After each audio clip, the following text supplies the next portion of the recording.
कुछ दिनों बाद माता पार्वती और शिवजी वापस उस मंदिर में आए तो पुजारी जी को रोग मुक्त देखकर माता पार्वती ने पूछा, मेरे दिए गए श्राप से मुक्ति पाने का तुमने कौन सा उपाय किया? तब पुजारी जी ने कहा, हे माता, अप्सराओं द्वारा बताए गए 16 सोमवार के व्रत करने से मेरा ये कष्ट दूर हुआ है।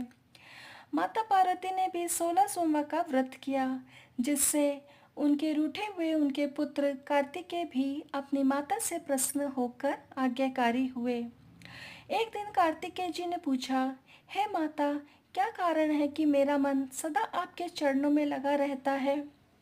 तब माता पार्वती ने कार्तिकेय को 16 सोमवार के व्रत का महात्म्य तथा विधि बताई। तब कार्तिकेय जी ने अब भी इस व्रत को किया तो उनका बिछड़ा हुआ मित्र मिल गया। अब मित्र ने भी इस व्रत को अपने विवाह होने की इच्छा से किया। फलतः वह विदेश गया। वहाँ के राजा की कन्या का स्वयंवर था। राजा ने प्रण किया था कि हथिनी जिस व्यक्ति के गले में वरमाला डालेगी, उसी के साथ वह अपनी पुत्री का विवाह करवाएंगे।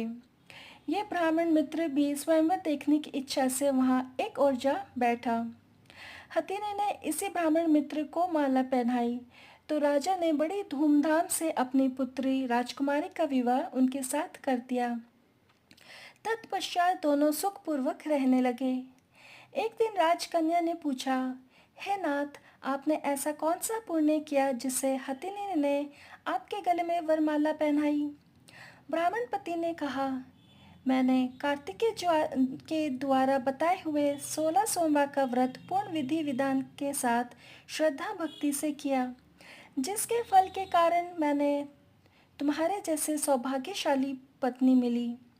अब तो राजकन्या ने भी सत्य पुत्र प्राप्ति के लिए व्रत किया और सर्वगुण संपन्न उसे पुत्र प्राप्त हुआ। बड़े होकर पुत्र ने भी राज्य प्राप्ति की कामना से 16 सोमवार का व्रत किया। राजा के देवलोक होने पर इसी ब्राह्मण कुमार को राजगद्दी मिली। फिर भी वह इस व्रत को करता रहा।